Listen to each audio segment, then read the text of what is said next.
Hello guys! For today's video, magluluto po tayo ng adobong manok. Yes, chicken adobo. Ang paborito ng mga Pilipino. Dish na ulam na gustong-gusto ng mga Pinoy. Diba? This is a Filipino dish. So, let's start. Let's cook our chicken adobo. So, maggisa tayo ng ginger or luya. So, kapag ka chicken ang dish, mas gustong-gusto ko po na merong luya. O anything na karne, halimbawa baboy, ganyan. Gusto ko nang merong kapirasong luya, kahit thumb size lang. Napakalaki ng nai-add niya sa lasa, sa amoy, nakapagpatanggal siya ng lansa. So ayan, nilagay na rin natin ang ating bawang. Yon, means garlic. So saute-saute lang para hindi masunog. Mahinang apoy lang. Slightly saute it. Huwag po natin i-burn para hindi mamatay ang mga nutrient content niya ng ating mga aromatics. Okay? So, ayan, nilagay na rin natin ang ating sibuyas. Alam nyo na, ayan ang mga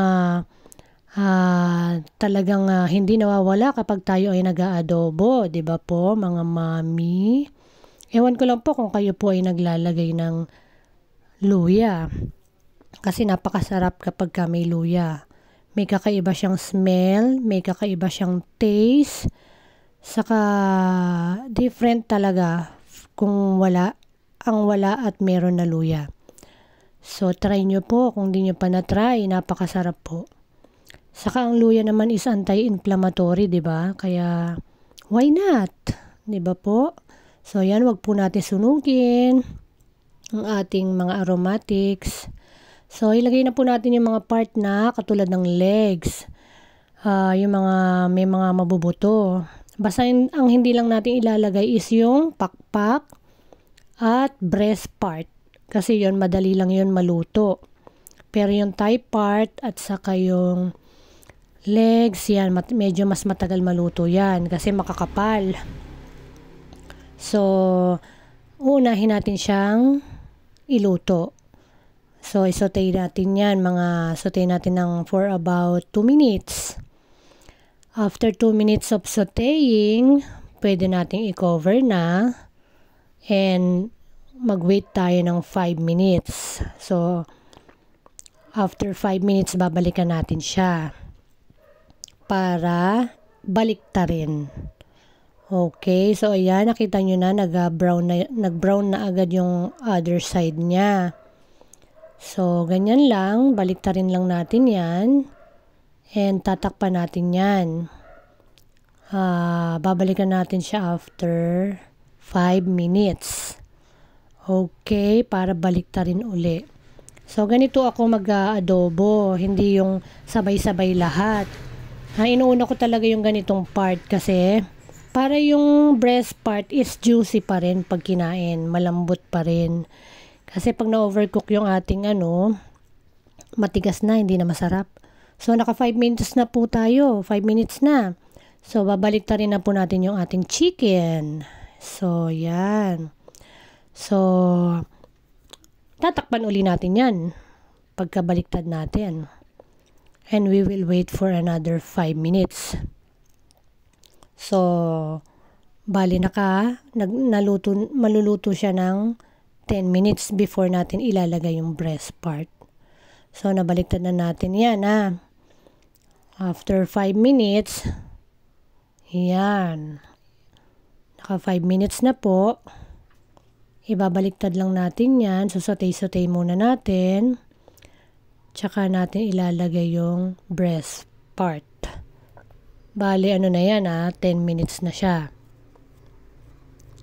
Bali, ang all in all, 25 minutes lang to ay luto na yung ating chicken. So, napakadali lang po, di ba po? Kaya naman, alam ko naman may mga kanya-kanyang way din po kayo ng pagluluto. Basta make sure lang po na naluto ng maigi ang ating mga meat. Dahil kung hindi, possible makakuha po tayo ng mga sakit-sakit. Katulad dito sa chicken, possible makakuha tayo ng salmonella. So, kailangan iluto natin siya ng tama para hindi tayo magkasakit. So, yung 25 minutes is enough to cook this meat. Okay, so yan, nilagay na po natin yung ating wings at saka breast part. Nilagay natin siya sa middle kasi nandun yung pinakaapoy. So, mas maluluto siya doon. Nilagay na rin natin yung ating cubes. Chicken cubes, isa lang po para hindi ganun kaalat. Tapos, lagyan na rin po natin ng paminta. Pamintang buo or pamintang durog, it's up to you kung ano po ang gusto nyong ilagay. Wala kasi akong bay leaf. Pagka adobo, naglalagay ako kaso wala pong available sa ngayon. Kaya, hindi po tayo makapaglagay. So, ayan. Lagay na rin po natin dyan yung ilagay na natin din yung toyo. Bale, 1 wooden spoon. So, takpan. Yung 1 wooden spoon na yun is about 2 tablespoon yung equivalent niya. So, ayan. Lagyan na rin pala natin ng tubig, mga 1 cup para meron siyang sauce. Okay.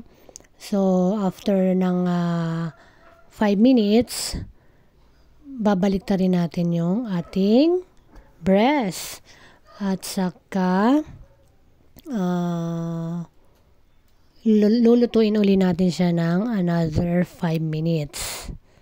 Okay?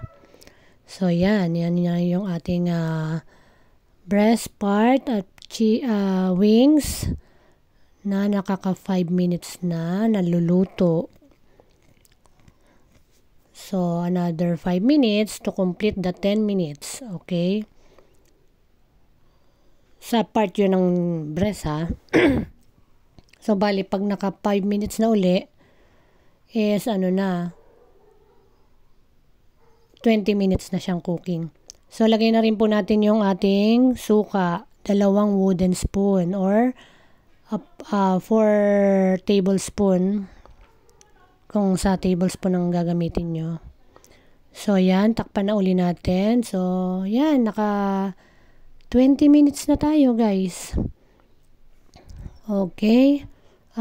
Yung sabaw, i-pour lang natin on top para magkaroon din ng lasa nasa ibabaw. Kasi nga, hindi naman natin siya nakasubmerge sa sauce. Kaya mas maganda pino-pour on top. Yan. Kasi hindi naman, adobo naman to, kaya konti lang yung sauce. Kaya maganda kung yan, i-pour nyo on top of the chicken. So, another 5 minutes. Okay, after nyan. And then, kung gustong baliktarin pa uli, pwede naman para even ang pagkakaluto. So, yung ganitong pagluluto na hindi mo isasabay yung breast sa chicken wings, sobrang tender pa rin pag kinain mo. Napakasarap niyang kainin. So, yun yung pagkakaiba ng pinagsasabay-sabay na lahat. Try nyo to para makita nyo yung difference ng sabay-sabay at hindi magkasabay. Okay. Let's wait for another 5 minutes and then luto na po yan. Pwede na tayong kumain. Napakasimpleng ulam pero napakasarap at paborito ng lahat. Di ba po? O yan na, luto na po guys. Mga mamis, luto na ang ating chicken adobo. Hindi maalat. Saktong-sakto lang po ang lasa. At talaga namang hindi naman siya shocking. Kasi ayoko rin na masyadong shocking color na dark. Malasa na po yan kasi meron na siyang isang cubes at saka toyo. So, yan na po. Simpleng-simple lang po. Kung meron nga po akong turmeric, gusto ko rin lagyan sana ng turmeric. Kaso wala. Meron din siyang added flavor and color.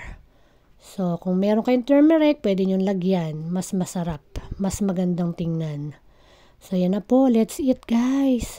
I hope you learned something sa ating munting vlog.